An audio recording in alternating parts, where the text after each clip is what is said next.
Jackson, Here. Putz, Here. Loriant. Here. We have a quorum. Okay. Next item is approval of the agenda. Motion to approve the agenda as is. Second. Okay, we have a motion and second. All in favor? Aye. Opposed? Yeah. Okay, passes. Okay, next item is first hearing of the public for items not scheduled for a public hearing. So I will entertain a motion to open for, No, you can just do public okay, comment. and I will open up to the, for public hearing on non-agenda items. If you'd like to come up, state your name, address, and whatever non-agenda item regarding BZA stuff. That's not you yet. Seeing none, I will close that public hearing. Next would be the approval of the minutes, approval of BZA regular meeting minutes of June 5th, 2025.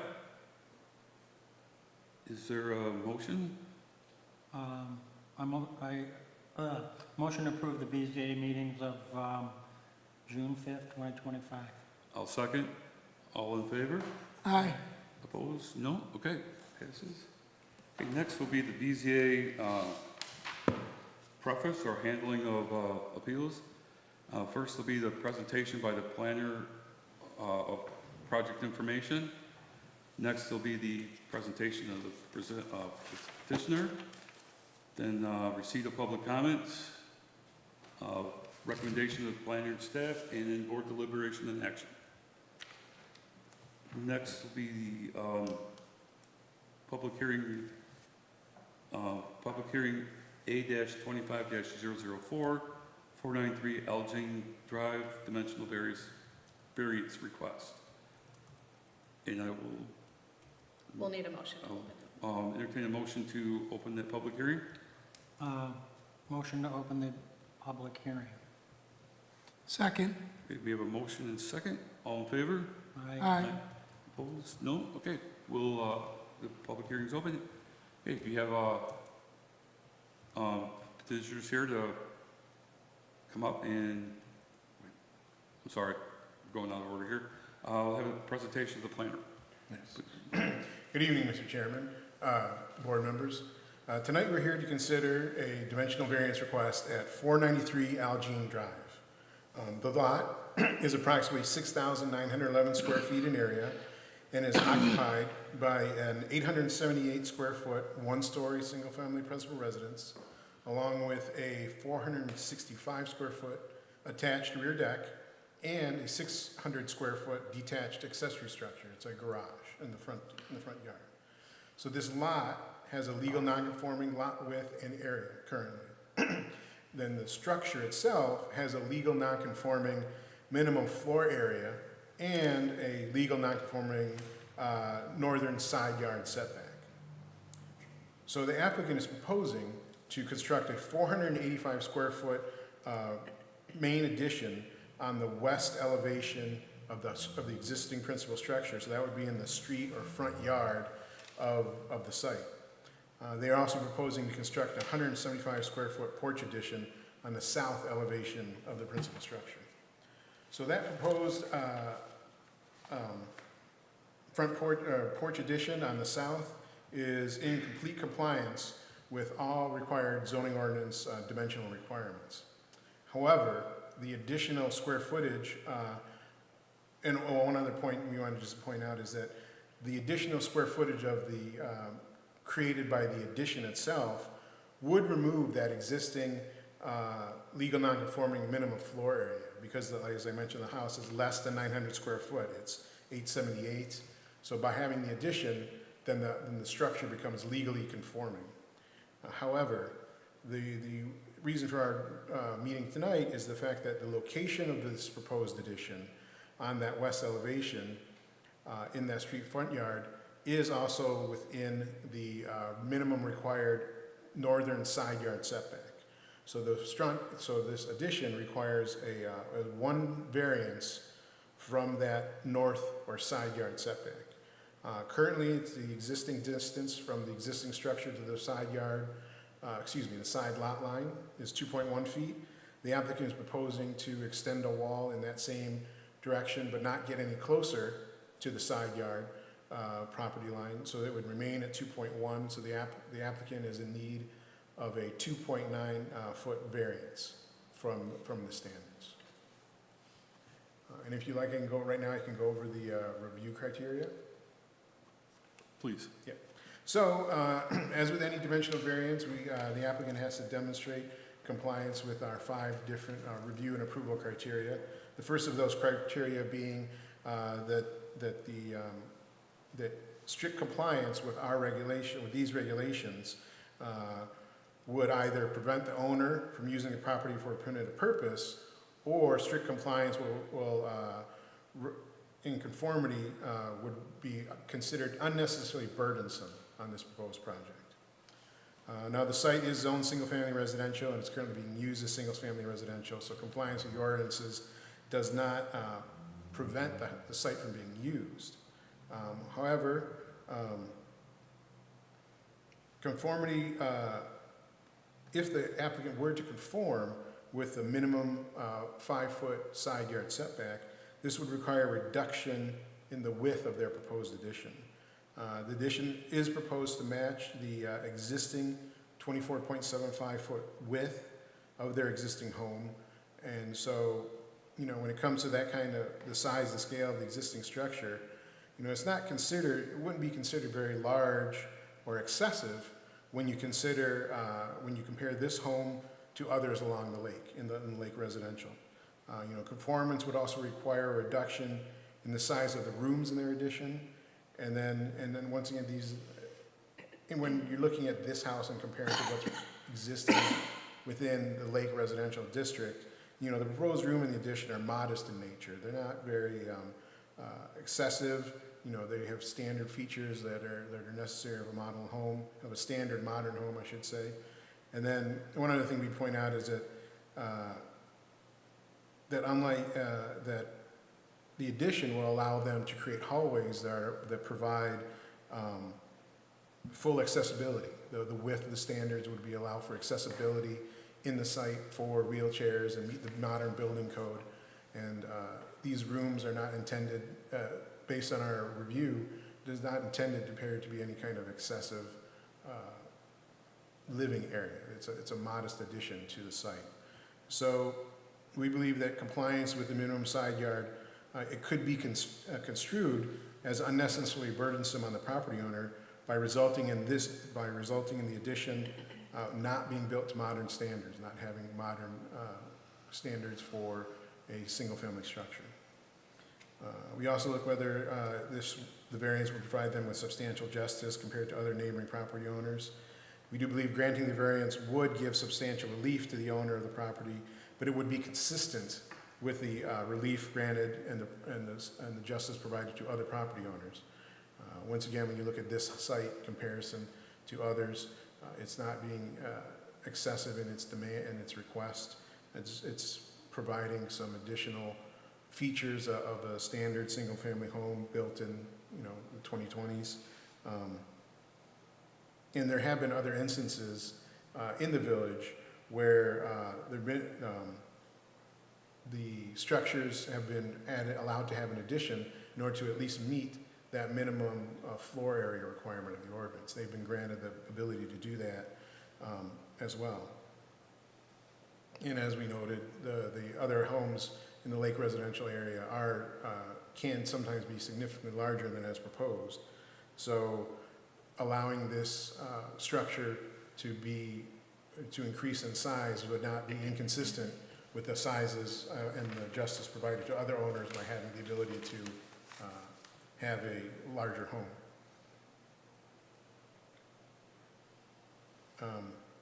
Looking at other instances, we look whether if the need for the variance is due to unique circumstances peculiar to this property. They're not generally applicable to the area.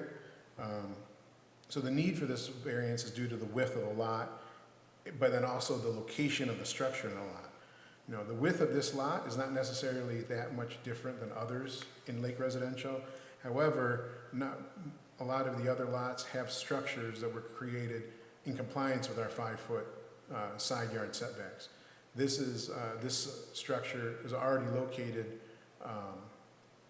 encroaching within that 5-yard setback, and so that could be construed, we think, to be somewhat of a unique situation. It doesn't happen very often in this particular area of the lake in which the houses are within those required side yard setbacks. And then finally, we look at whether the need for this variance is, whether it's self-created or not, and it is not. The applicant purchased the house in its current location. They did not construct the house and place it in the side yard. It's an existing situation they've inherited basically by purchasing the home. So in the end, we just like to note that the BZA shall only grant a variance from the requirements of the ordinance upon finding that the criteria described above have been met.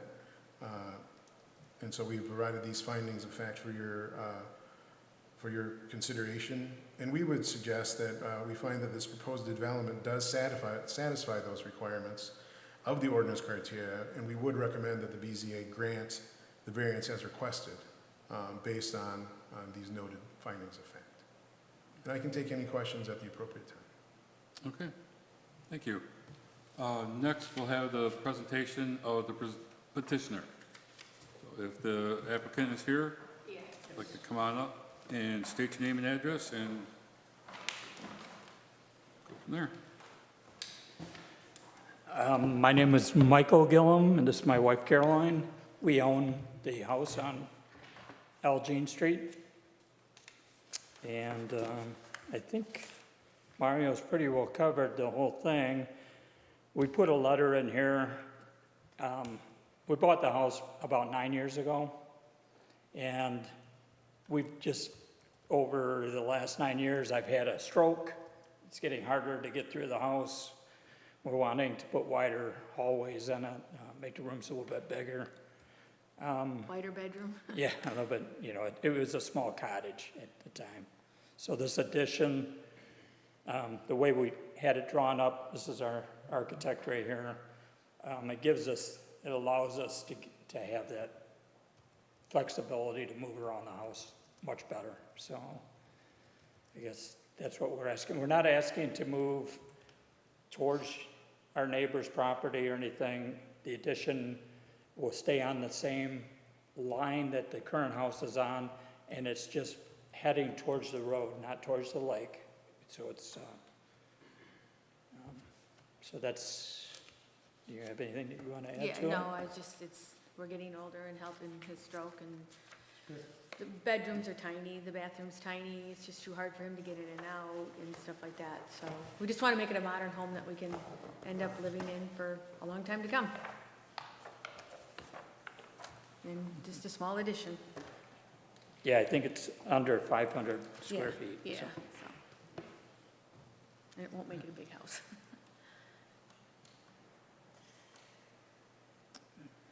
No neighbor issues or anything?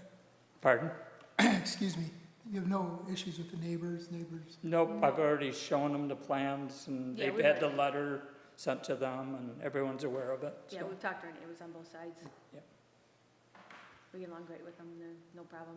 Because it's not gonna affect them. It won't affect the neighbor on the one side, and it won't really affect the neighbor now, because his house is kind of back behind our house as it is now. So when we go, it won't block his house, his view, nothing, because the lake is that way. And I the made house is sure going they that way. received the letter, and I asked them if they had any issues with it, and neither neighbor had any issues. Okay, thank you. Thank you. Thank you. Next we'll hear public comments. If there's anybody in the, We're still in public hearing. oh, we're still in public, okay. Anybody, public that wants to come up? Okay, seeing none. Motion to close public hearing? Second, all in favor? Aye. Aye, okay. Public hearing is closed.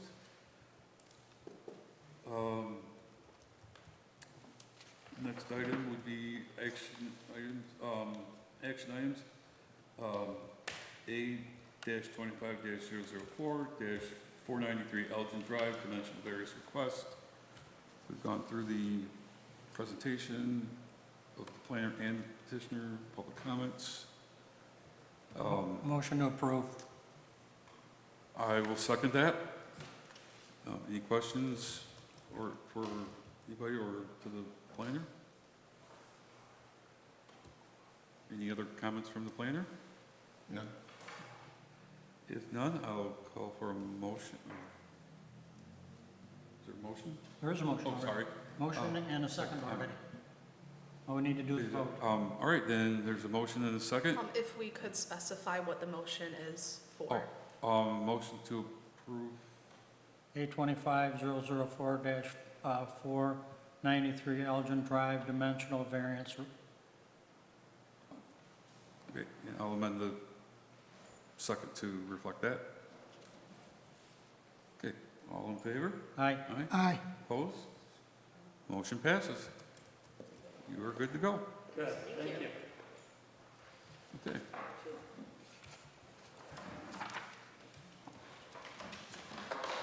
The next item would be, We get to elect people that aren't here. yep, election of officers. Thank you. And Thank you. thank you. Yeah, that should work out nice for you. Okay, we have, pursuant to the bylaws, we have time to elect officers for this board. The current officers are Brad Matheson, Chair, Raymond Putz for Vice Chairperson, and Secretary Dr. Balo. I motion that we keep all of those in the same place. I'll second that. Questions or comments? If not, For the record, if we could specify who would be, what that, You have to do separate ones? no, you can do it all in one motion, but specify who would be taking which position. Oh. I made that comment, didn't I? What are they? I'll You currently save it. have I'll Chairperson save it Matheson here. as chair.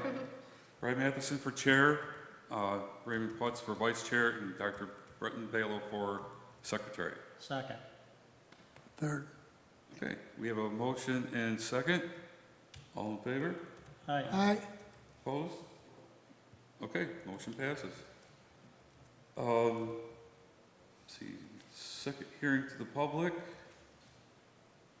I will go, I'll open and close that since there's no more public this evening. Next item is board member comments. Mr. Wyatt.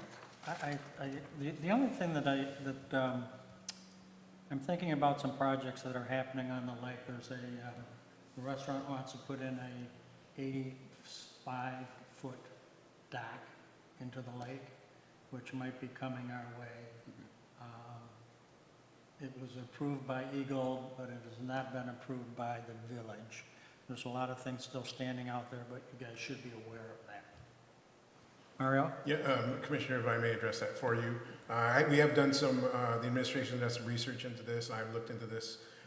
So basically, I remember back in the day when that was a pediatrician's office, I think. Yes. And then it eventually, then it had been approved, and it did get site plan approval for a restaurant.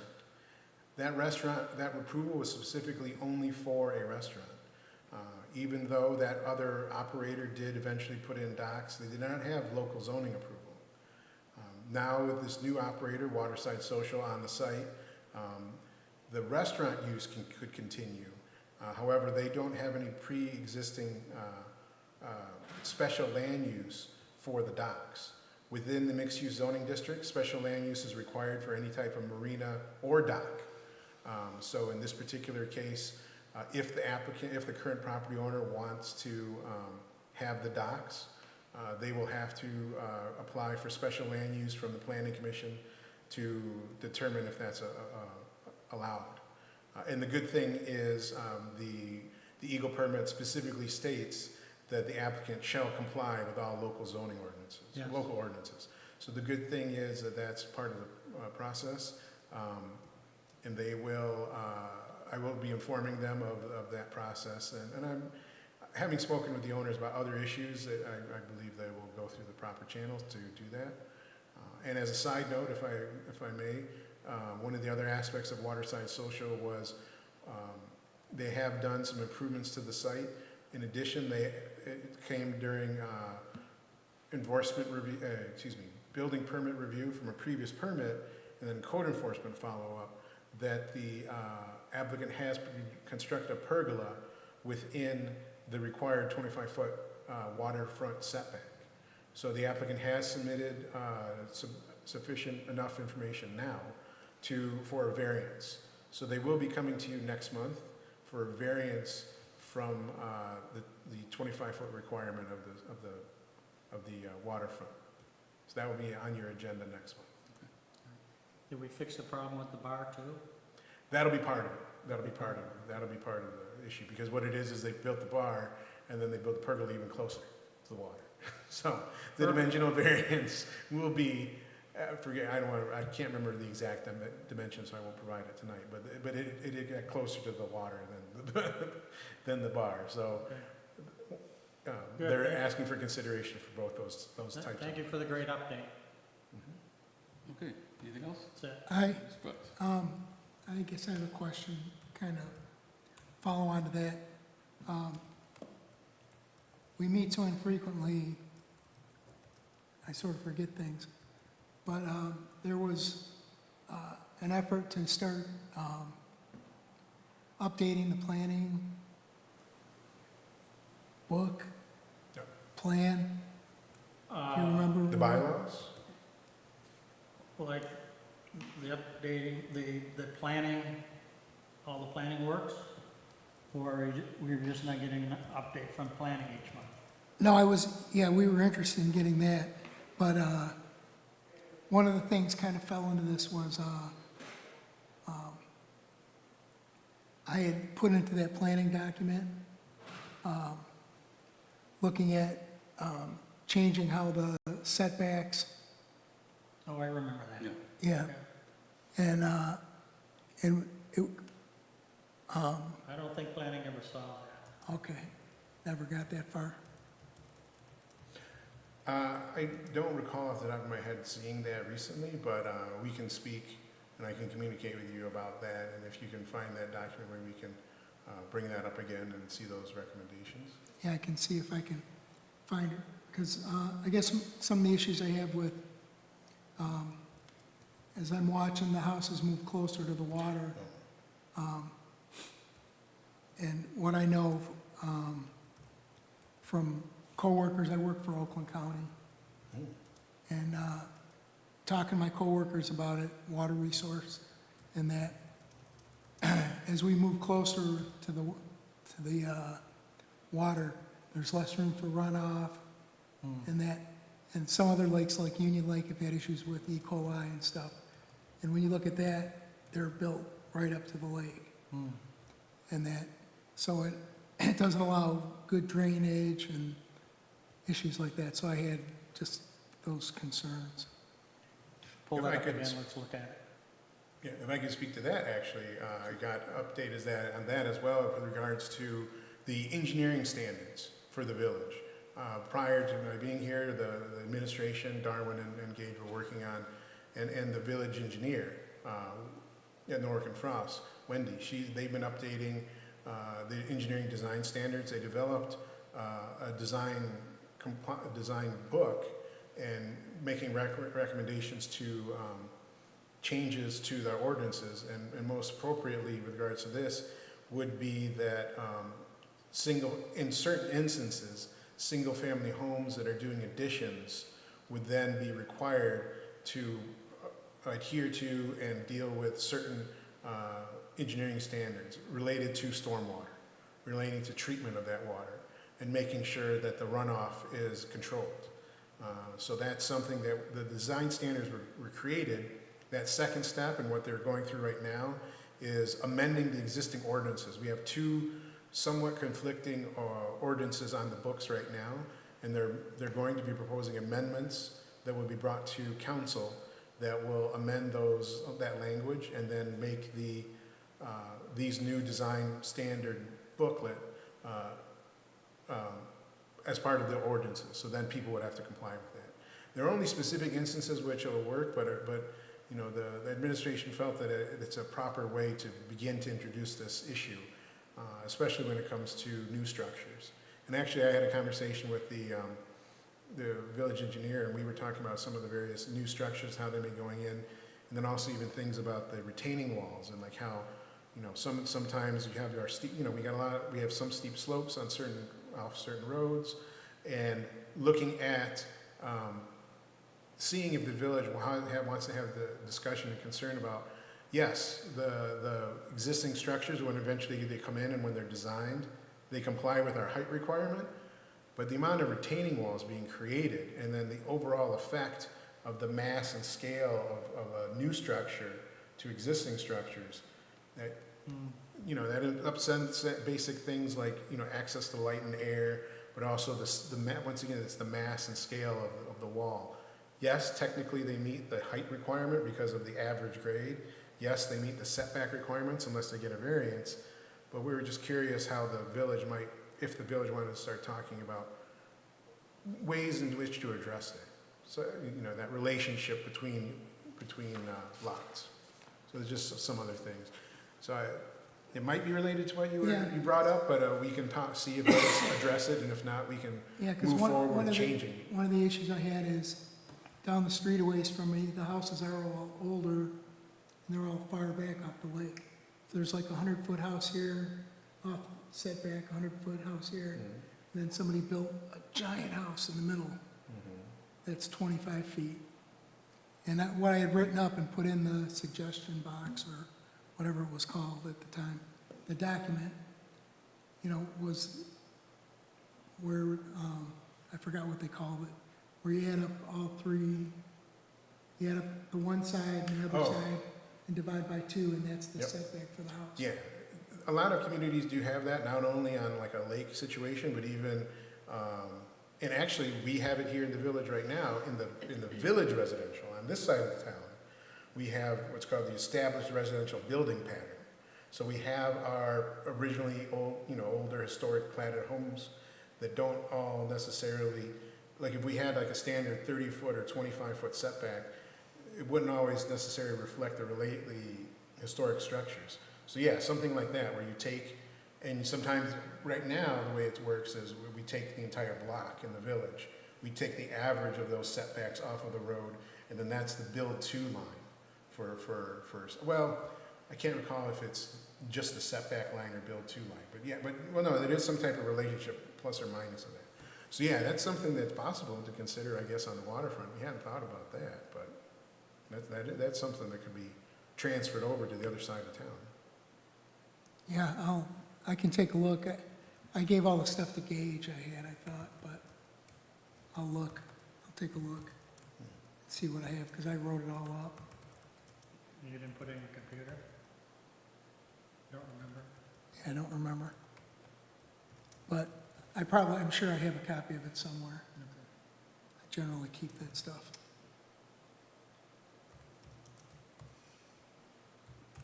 Piggybacking on what you said, and you brought up the village, the process of updating the village engineering standards. Is that something that's going to be put online on the village's website, or? Yeah, there will definitely be an we acknowledge that there's definitely going to be education needed for all residents of this standard, especially not just when they walk in with a proposed project, but right from the get-go. So that way when they start considering any kind of addition or renovation or tear down or rebuild, that they understand the ordinances are going to be applied to them. So if the council does end up adopting the amendments to the ordinances, then we will, I believe the engineer does have some experience with providing basically an education campaign for everyone, including various ways on the websites, pamphlets here, getting people out, letting them know at meetings, that sort of thing. That way, if a case comes up before us, we can reference, without having a book, or we can reference it, make notes before we come to the meeting. just so that we know what's going on. Yep. Anything else? We had talked, I think in our last meeting, about potential training for us. Yes, that was gonna be something I was gonna bring Oh, up. sorry. No problem. Yeah, the last I had heard, I'm gonna ask again, because the last I heard, Gage had been working on that, but I'm gonna ask, and we're gonna probably get an update. So that's actually one thing that I haven't been able to get up to speed with just yet. I do know that that was an issue, so I can see what Gage might have been preparing, but I did want to take this opportunity just to get your ideas about what you'd like to see in an updated training. You know, typically for a seasoned, I'll say board membership, we go over like a refresher briefly, and then some other issues that might be relevant to what you usually see.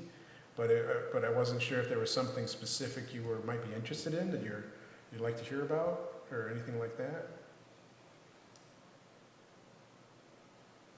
You know, we can also do things like, not, in addition to the zoning topics, even procedural things like best practices for making motions and that sort of thing. But it can also be a two-way street, and for example, making sure that maybe as part of your packet, I provide sample motions.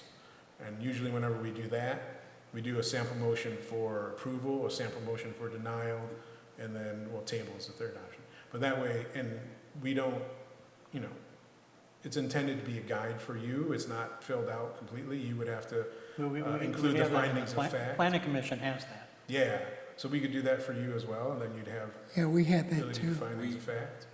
We had that, and then it was changed a little bit, it dropped off, and then it came back for 2 or 3 meetings, and,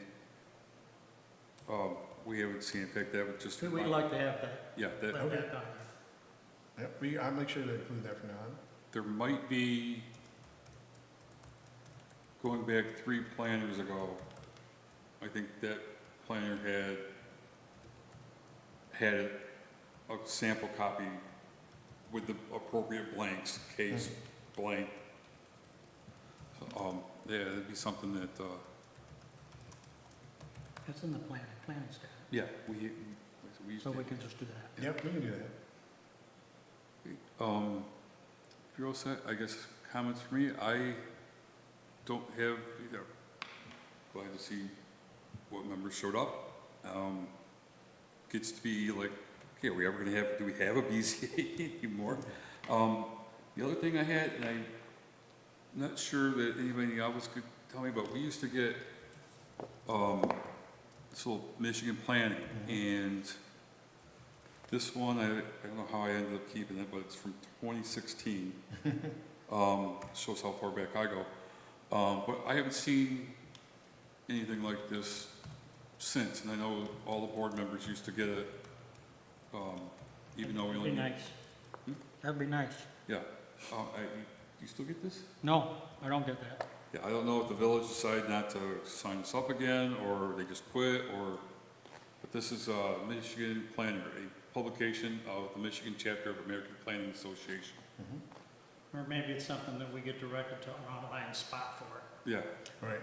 So I can see about getting that re-enrolled. Sometimes, I think back in the day, the way we did it is that everybody got a membership. But I think now that they don't have memberships, maybe that's why they stopped for a minute. Probably. One other aspect of it is that I don't think they publish as often as they used to. But definitely, I can look into it and then make sure that whenever they come out, that you do get one. okay. I can hit, I've read this so many times. Oh, yeah. Well, you can have it. If you don't Well, need it. I'm sure I got that one back in the office.